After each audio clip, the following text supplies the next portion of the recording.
Now there's potentially something very wrong with this picture, and I'm not talking about the fact that this is Alfa Romeo's first ever SUV, because I think we all understand that SUVs today bankroll the models that we know and love and cherish as enthusiasts. So give the people what they want, let them eat cake, let them have their SUVs. No, my issue is this here. The Quadrifoglio Verde, the green four-leaf clover, because as the hardcore Alfisti will tell you, it's a very prestigious mark and not something to be taken lightly.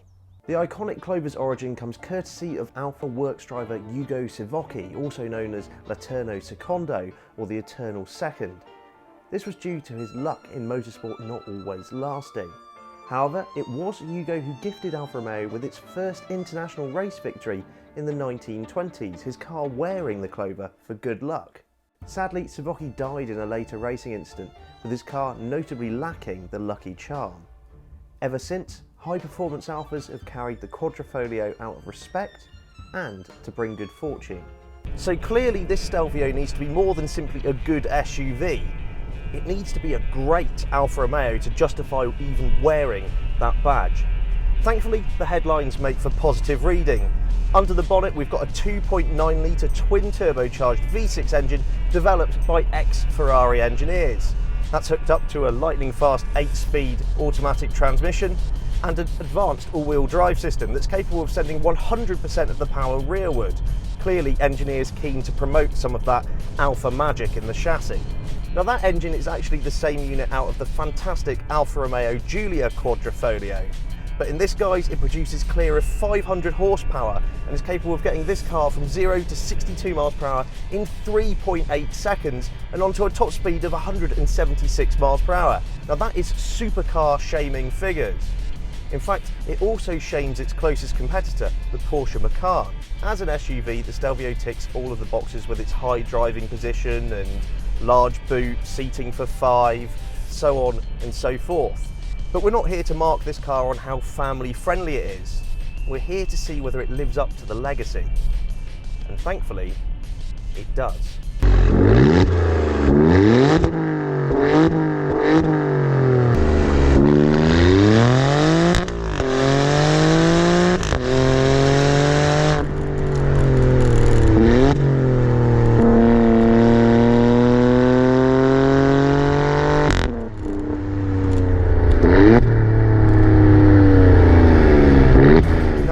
Magic in any Alfa Romeo's DNA is not how fast it'll go point to point. Clearly this car is very, very fast.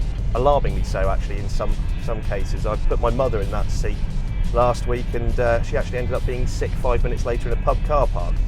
Sorry, Mum. Anyway, this chassis is utterly divine, as you'd expect.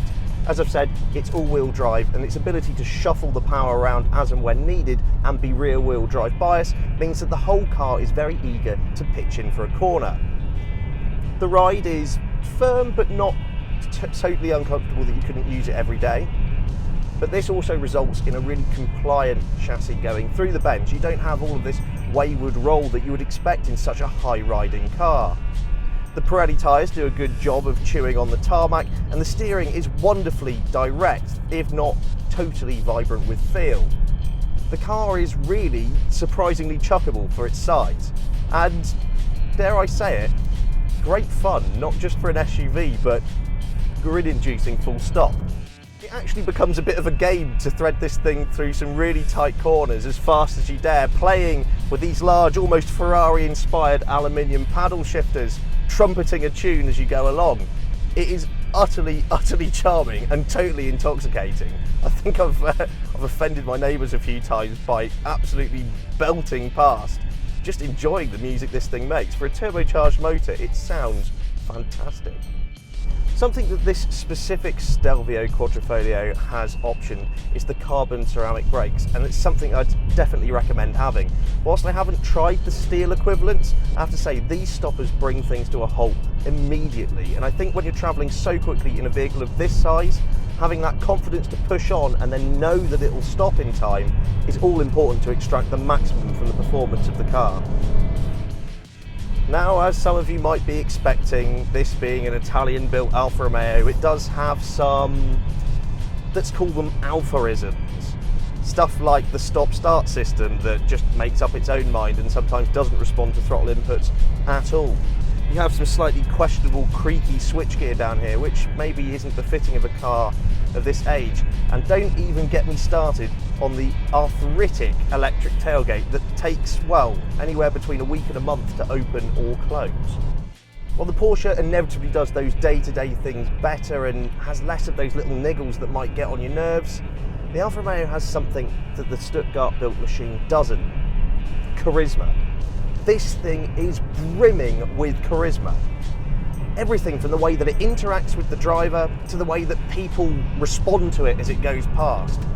I've had so many people who aren't even car enthusiasts go, "Oh, that's the Stelvio Quadrifoglio," struggling to pronounce Quadrifoglio. And good on them, because this thing deserves the recognition. It looks fantastic. It celebrates curves instead of sweeping straight lines. It has all of the flirtatious attitude in its design that's perfectly complemented by a chassis that's built by people who love driving, not just by people who know that this will be used to go to Waitrose or the nearest Walmart.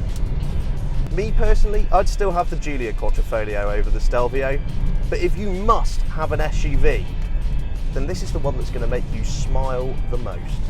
Thanks very much for watching, and let us know what you think in the comments below. Please subscribe for all of the latest and greatest cars to hit the road. For breaking news and written reviews, visit www.insidelane.co.uk.